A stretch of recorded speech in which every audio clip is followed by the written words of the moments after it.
cordial saludo a todos nuestros televidentes y asociados. Les damos la bienvenida a nuestro programa El abogado en su casa, el abogado en su hogar. Y hoy nuevamente nos acompaña el doctor Fabio Soler, que nos hablará acerca de un tema muy importante que es el derecho penal. Bienvenidos nuevamente y bienvenido, doctor. Y bueno, primero que todo contémosle a los televidentes qué es el derecho penal. Bueno, muchas gracias y qué bueno que otra vez estamos en la sala de su casa para aclarar una serie de dudas. El derecho penal es la ciencia que agrupa todo comportamiento humano que quebranta una normatividad. La norma sustantiva y la norma adjetiva. La que describe comportamientos y la que dice cómo castigarlos. La que describe comportamientos, el Código Penal.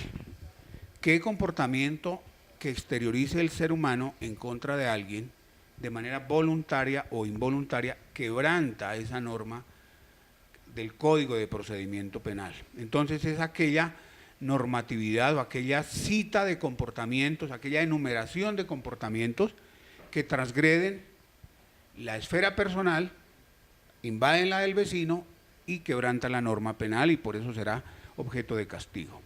Bueno, nosotros hemos hablado, especialistas en derecho penal, y hemos hablado de este tema, pero no sabemos en sí para qué sirve el derecho penal.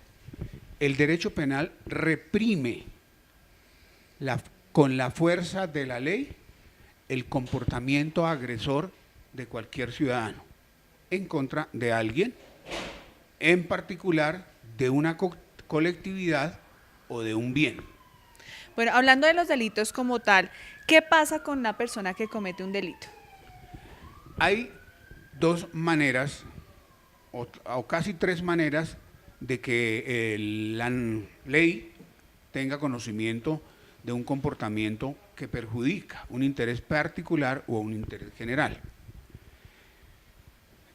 Hay el comportamiento del que da cuenta la autoridad de policía, por ejemplo, de manera directa, es decir, se ejecuta en el momento de su ejecución, la autoridad hace su aparición, no requiere testigo, no requiere prueba, porque se constituye un comportamiento flagrante, es decir, lo que coloquialmente decimos con las manos en la masa.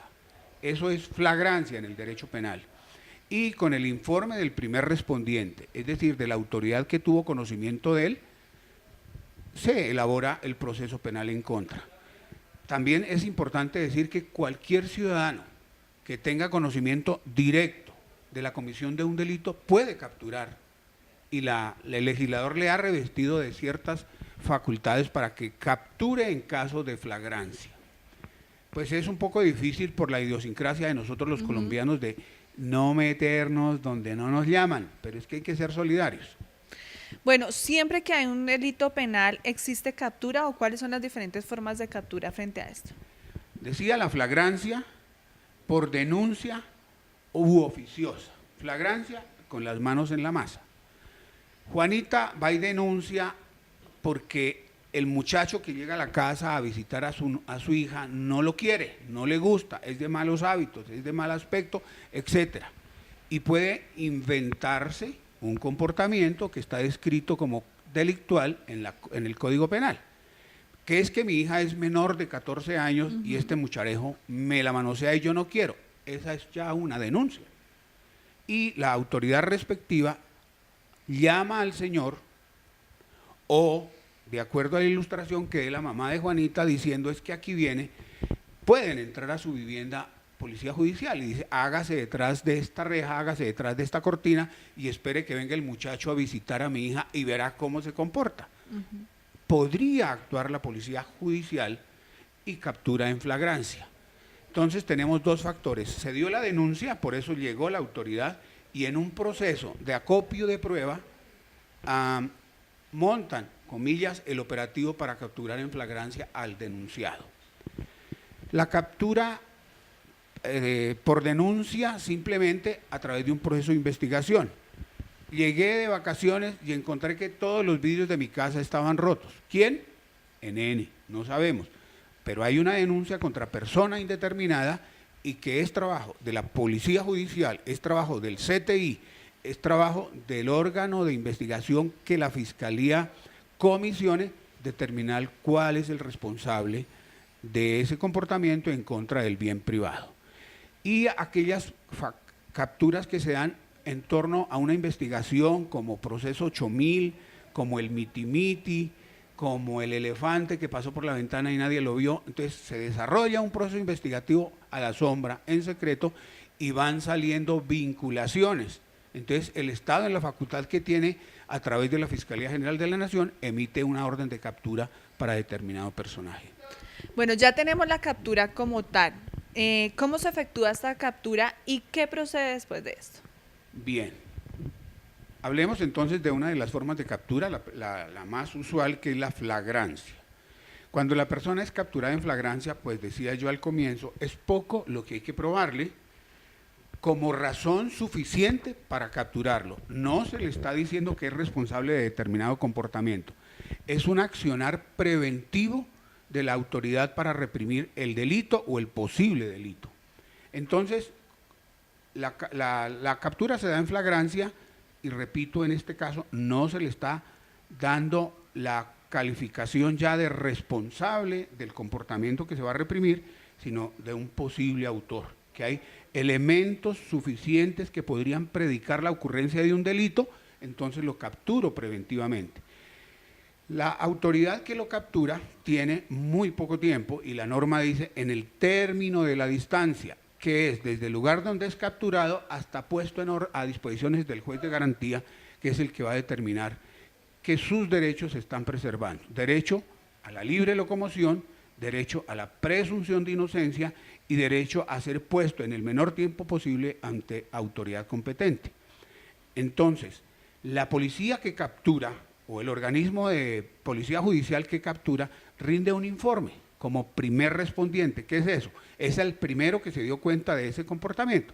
Le rinde un informe a la fiscal a quien se le asigne el caso y el fiscal irá a la sala de audiencias del juez de garantías y decirle, señor juez de garantías, hemos capturado a Pinocho porque según informes del primer respondiente, el patrullero, el policía judicial tal, encontraron a este señor Pinocho haciendo tal comportamiento.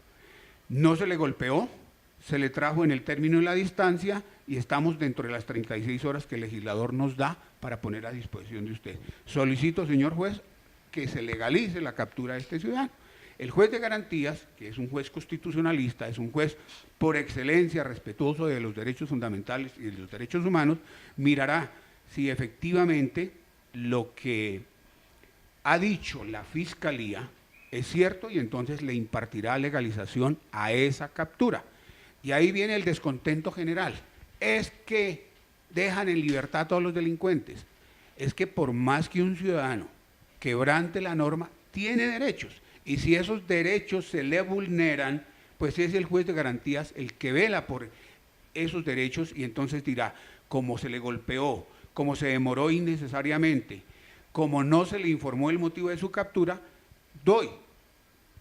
defino, digo que la captura es ilegal y ordeno su libertad de manera inmediata. No es que sea impunidad, pues ordena la libertad, pero el proceso sigue en investigación.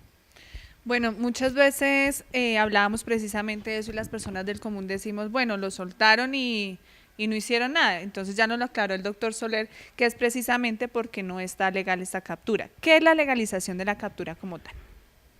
¿Cuáles son las razones que el legislador le ha dado a la autoridad para reprimir en mi derecho de locomoción, en mi libre desplazamiento? Es decir, ese derecho fundamental a la libertad sea reprimido.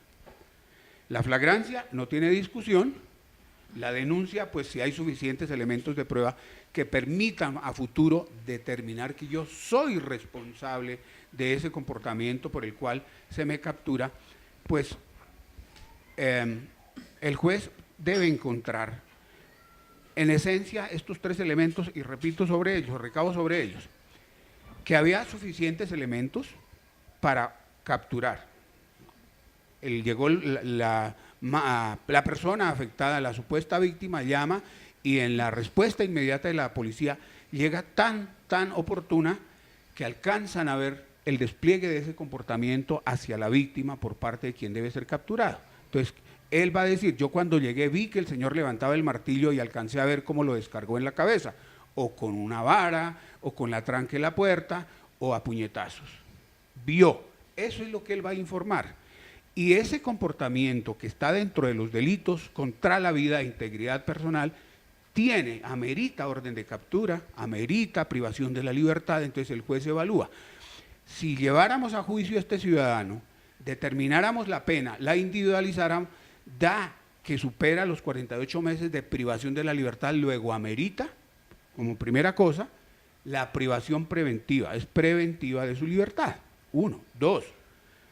Hay tantos elementos acopiados inicialmente, primigeniamente, que seguramente su capacidad de defensa va a ser vencida en un juicio y va a tener que responder por ese comportamiento, pues yo, juez de garantías, a la luz de la Constitución, entiendo que es proporcional, necesaria y oportuna la medida, entonces digo, se me queda, señor, preventivamente guardado.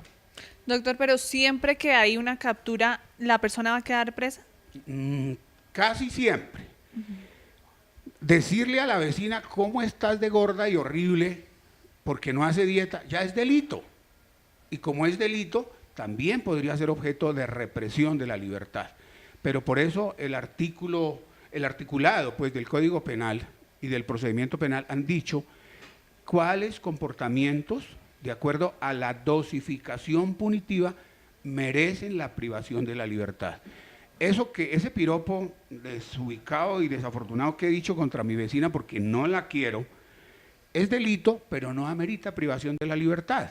Es más, puede convertirse en un comportamiento querellable que la señora fiscal a quien le asignen ese proceso dice, venga, concilian, pónganse de acuerdo, tengan relaciones de buenos vecinos, hombre, y comprométase a algo. O se le pregunta a la víctima qué perjuicio medible pecuniariamente le causó esta señora y archivamos el caso para no desgastar la justicia. Entonces, mire que pese a que siendo delito y merecería privación de la libertad, es objeto de no imponérsela. Por regla general, el comportamiento anterior de la persona capturada, si tiene 3 sentencias por hurto y la cuarta captura es por hurto, en el común de la gente, ¿qué entenderíamos? Que este señor no ha entendido que la ley le está diciendo compórtese o lo guardo. Como no ha creído, lo voy a guardar desde ya para que sienta el peso de la ley. Entonces, peligro para la sociedad o para la víctima, que se molestó porque lo denuncié y de los elementos acopiados, del análisis que se le hace al comportamiento del ciudadano, entendería que va a ir en contra de esa víctima, va a ir en contra de la investigación. Resulta que no han encontrado el arma, resulta que no han identificado la persona que vio todo, resulta que evidencia física que pueda haber en el escenario de los hechos está allí porque apenas se está iniciando la investigación. Si yo lo dejo en libertad, va y me desaparece esos elementos de prueba, pues entonces amerita la medida de aseguramiento. El juez, en su valoración sana, juiciosa, imparcial, desprevenida de toda pasión, aplica la justicia y dice, lo tengo privado de su libertad de manera preventiva mientras avanza la investigación. Otro término que nosotros escuchamos normalmente frente al tema de derecho penal es la imputación. ¿Qué es esto? ¿Qué es la imputación? Entonces, venimos de una captura, venimos de la legalización de esa captura.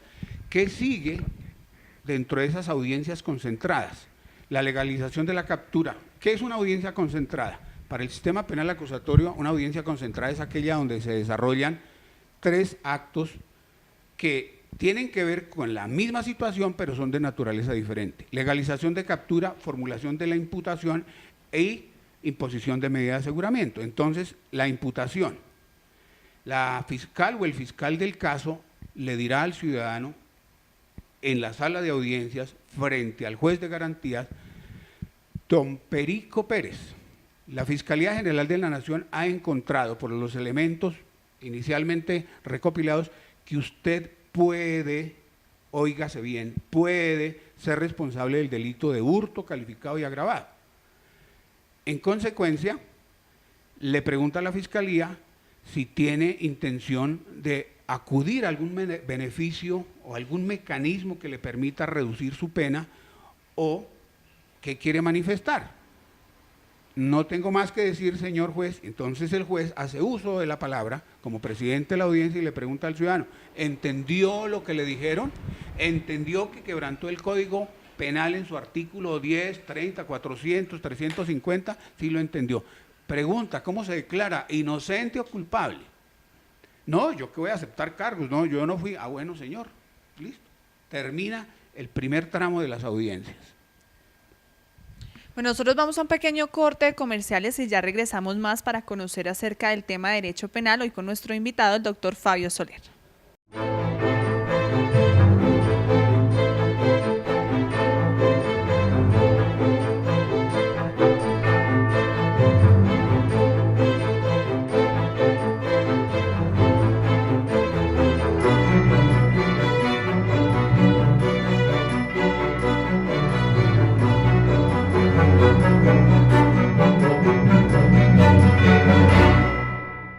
Bueno, y continuamos con nuestro programa El abogado en su casa, el abogado en su hogar. Les recordamos que hoy nos acompaña el doctor Fabio Soler y estamos hablando acerca del tema de derecho penal. Ella nos ha contado un poco sobre esto y vamos a seguir hablando de este tema tan importante, doctor. ¿Qué importancia tiene que tenga asistencia jurídica idónea la persona que tiene un derecho? Mira, es como todo acto humano en la vida, como todo acto humano en la vida. Si empieza bien, debe terminar bien. O la lógica contraria: si no empieza bien, pues no va a ir bien. Un abogado preparado, escúchese bien, esto es lo importante: abogados hay como bloques secándose para meter al horno y hacer ladrillos. ¿Qué es lo importante? La especialización del abogado en sistema penal acusatorio. Recuérdese que es de modalidad oral, debe ser locuaz, debe ser erudito, debe hablar bien en favor de su persona, de la persona de su cliente, porque hay un axioma: doctor, ¿y cómo le fue? A mí bien, pero al pobre sí lo dejaron guardado. Eso es lo que hay que evitar. Entonces, por eso es muy importante que la ayuda inicial sea idónea. En la entrevista privada que el abogado hace con su potencial cliente o con su cliente, con el usuario, es importante establecer qué probabilidad de éxito tendremos en el juicio.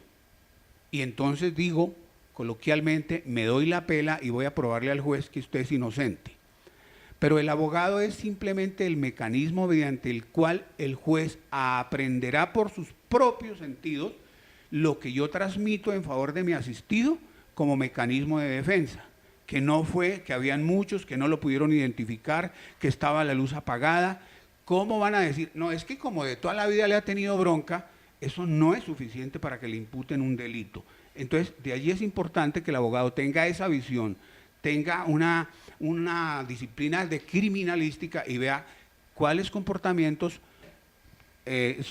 hacen responsable a su cliente.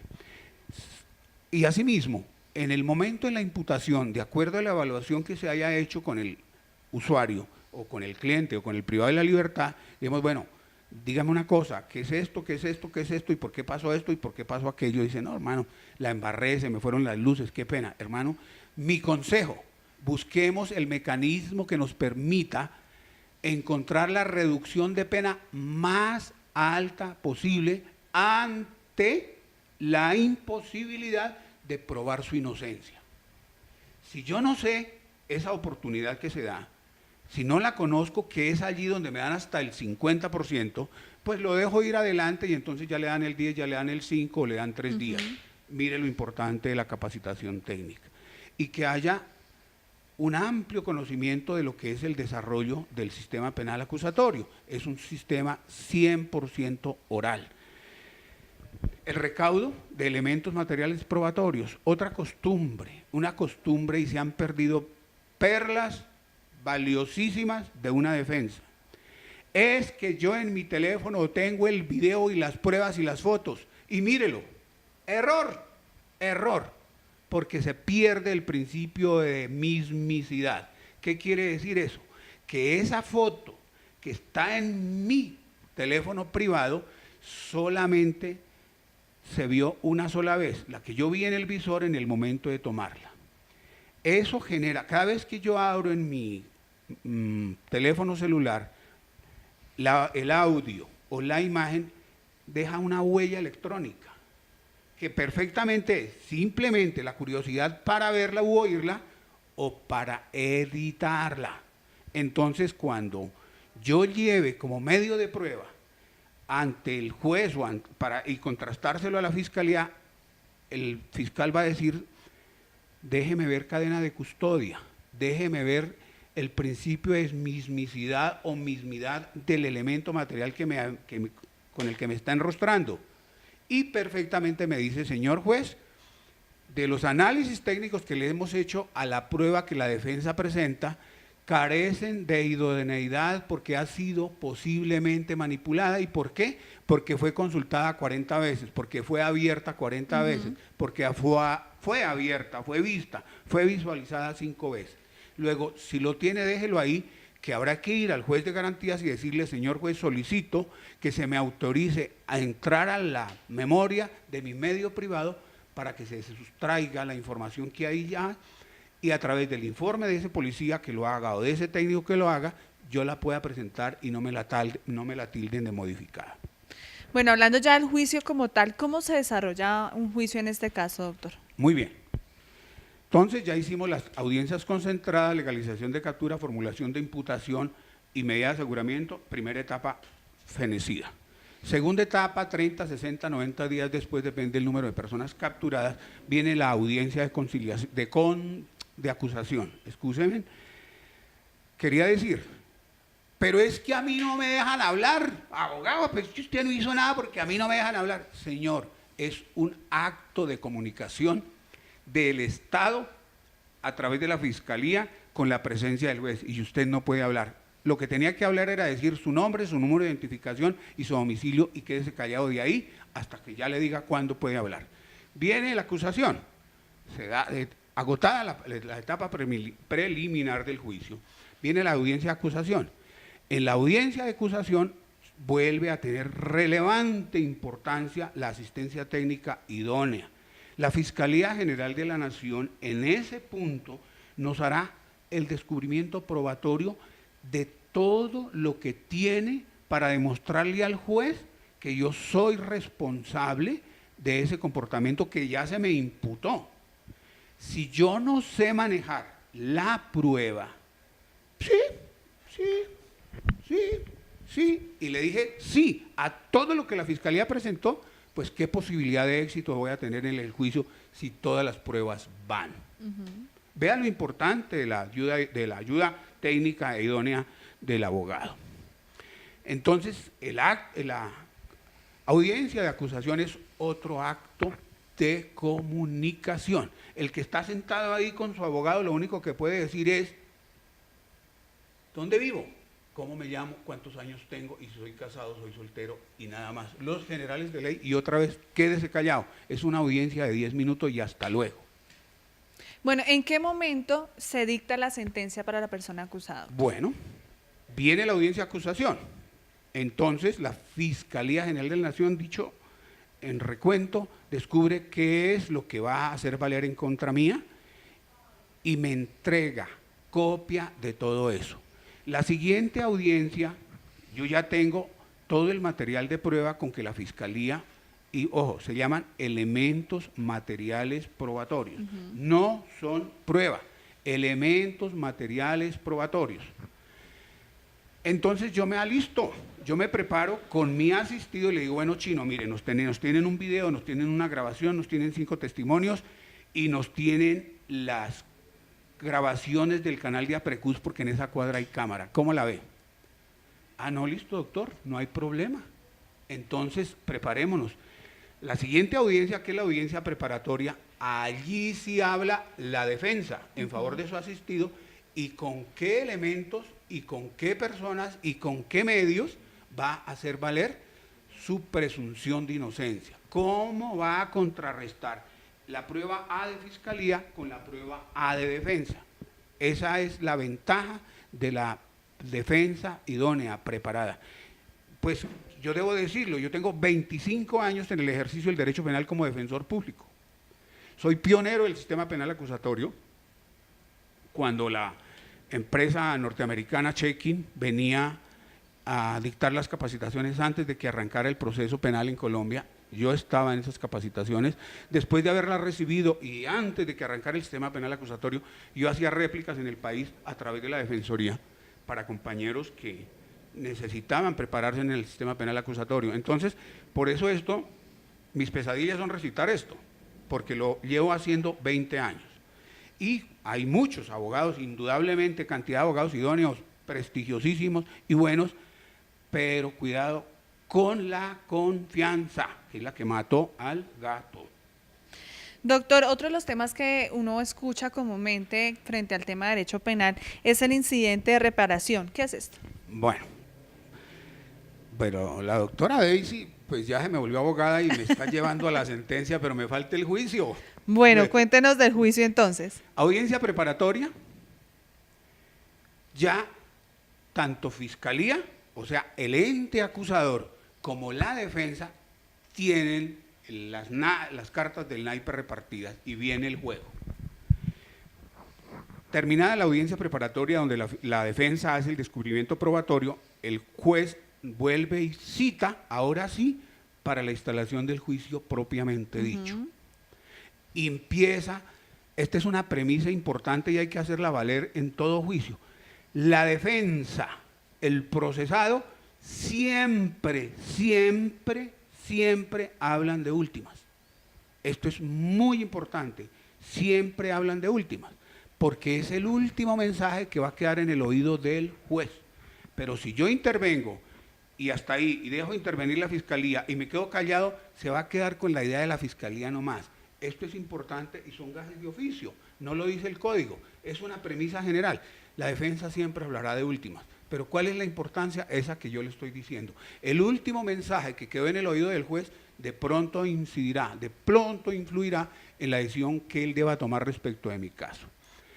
Audiencia preparatoria, viene la fiscalía en el desarrollo del juicio a probar con lo que anunció en la acusación cómo es que yo soy responsable, cómo lo va a probar. Entonces hay medios orales a través del testimonio o elemento material de prueba, fotografía, audio, video, etcétera. Pero no es que mire, señor juez, yo lo tenía aquí, aquí está en esta memoria, si quiere usted ábralo y mírelo en el computador. Así no es de fácil. Yo debo explicarle al juez que en razón de la orden que atrás me dio, yo saqué de un computador, de un portátil, de un teléfono celular, esa prueba y la traje a través de Agripino Pataquiva, que es técnico reconocido de 10 años, de 15 años, de 20, es lo que se llama acreditación del testigo. Señora fiscal o señor fiscal, ¿qué tiene que decir? Déjeme revisar, le paso y él dice, sí, efectivamente, va, prueba número 1, prueba número 2, prueba número 3, etcétera.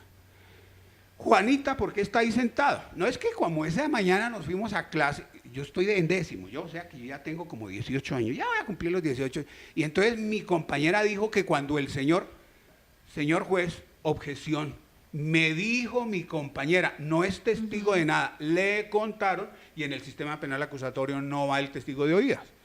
Si yo me duermo y si no le pongo importancia, o si la confianza mía es con la prueba reina que yo tengo, voy a ganar, grave, yo sí voy a ganar como abogado porque me luzco, pero mi usuario, mi cliente, entonces allí viene la controversia y la eficacia del elemento material de acusación o de defensa. Resistido el debate de contradicción, el juez determina si va o no va como prueba, ahora sí, como prueba. Entonces, terminada mi exposición de esa, solicito al señor juez se tenga como prueba número 1, prueba número 2, prueba número 20 de la defensa, la que acabamos de presentar. Cosa igual hará la fiscalía, pero recordemos una cosa, la fiscalía es un aparato represor del delito del Estado.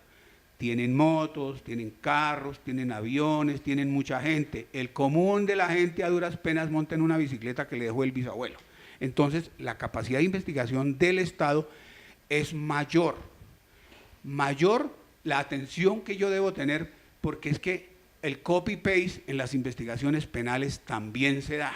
Si yo soy suspicaz, que lo debe ser todo abogado penalista, me voy a dar cuenta que esa historia que me están contando no coincide con un discurso anterior, porque para los mismos hechos, la misma descripción. Si varió, ahí las antenitas del abogado deben estar atentas. ¿Por qué varió? Si es la misma persona contando los mismos hechos del mismo día. Es un copy-paste. Bueno, ahí sí podemos pasar entonces a la condena, que es el paso final. Listo, se terminó el debate de pruebas. Señor fiscal, cierre. Hágame alegatos de cierre.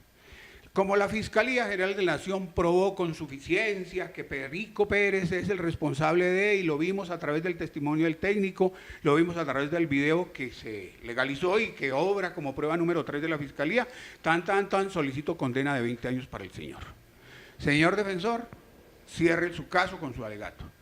Como vino con suficiencia el de la defensa a demostrar que este es un montaje, es una ligereza de investigación, porque, señor juez, lo dicho según el testigo A no coincide por esto y por esto con lo que dice el testigo B de la defensa, por esto y por esto y por esto. Como todo está quedando grabado, yo le pongo al juez en el trabajo de ir a verificar en el minuto tal, y se me pasó eso, señor juez, como se dijo en el minuto tal del récord, el testigo dijo, ra, y no es así. Al juez desde su escritorio, vale, que va a quedar fácil ir al minuto tal y oír y contrastar, y entonces va a decir, oye, sí, la defensa tiene razón y qué pilo, ¿no? Y voy restándole peso probatorio, restándole mérito de acusación o de juicio o de condena al dicho de la Fiscalía. Pasó este juez de conocimiento, el número, encuentra que la Fiscalía probó con suficiencia y en consecuencia condenará. O este juez encuentra que el dicho, que los elementos probatorios, la prueba arrimada por Fiscalía, no alcanzó a derrumbar ese precepto constitucional de presunción de inocencia de don Perico Pataquiva, lo absuelve. Se suspende la audiencia para anunciar el sentido del fallo. El juez va y se reúne, toma tintico, se seca el sudor y sale. La parafernalia, el protocolo, y dice, este juez analizado anuncia que el sentido de su fallo será absolutorio y nos vemos en 2 meses. Y en 2 meses volvemos. Seguramente mi defendido está preso desde la legalización de su captura. ¿Y aquí qué? Si ya me anunció el sentido del fallo como absolutorio, puedo empezar a gestionar su libertad. Pero si el sentido del fallo es contrario, pues es un contrasentido decir, señor juez, si me dejan libertad, pues ¿para qué? Entonces, allí. Viene la audiencia, se instala la audiencia de lectura de sentencia. Entonces el juez, toda la historia sintetizada, resumida, de lo que dijo Fiscalía, de lo que dijo Defensa, del desarrollo probatorio que allí se dio, y aquellas controversias que alcanzaron el matiz de prueba, le dan al juez el convencimiento. Entonces, y como el Código Penal dice que el que tal incurrirá en plena de tanto a tanto, y como el señor no tiene antecedentes, o sí tiene antecedentes, y como el señor solamente le robó la cadena o le jaló el bolso y no la arrastró del cabello y no la jaló desde la moto, pues sí es grave el comportamiento, pero no tan grave como si lo hubiera arrastrado. Entonces gradúa la pena desde el mínimo y va subiendo y va subiendo y va subiendo, que los quantum de la pena está dividido en cuartos. Parte del mínimo va hasta el máximo del mínimo y del mínimo a los cuartos medios, y el cuarto final depende de los comportamientos. Lo que acabamos de ver en un juicio. ¿Por qué si la pena le salió de 60 años y solamente le metieron 50? Por esa graduación de los cuartos de la pena y las diminuentes. No habían antecedentes, se aceptó los cargos de manera anticipada. Existía la controversia que la ley 1098, infancia y adolescencia, en los delitos contra mujeres, contra niñas, en delitos contra la integridad y no sé qué sexual, no hay rebajas, son preceptos constitucionales que están por encima del querer o el parecer de la gente, que no tiene por qué saber el derecho, pero se escandalizan con la prensa que es amarillista y dice, uy, los dejamos en libertad y por eso pasa. No, porque es que por más que se quebrante la norma, se tienen derechos. El juez anuncia su sentencia y la dicta. La fiscal, pues feliz, porque le hicieron caso, o la defensa más feliz porque le hicieron caso. Viene el recurso de apelación. La fiscalía apela porque no está de acuerdo con el fallo de su juez y sustente. Eso es lo delicioso del derecho penal. Ah, ¿no está de acuerdo? ¿Por qué? Explíquelo y ya.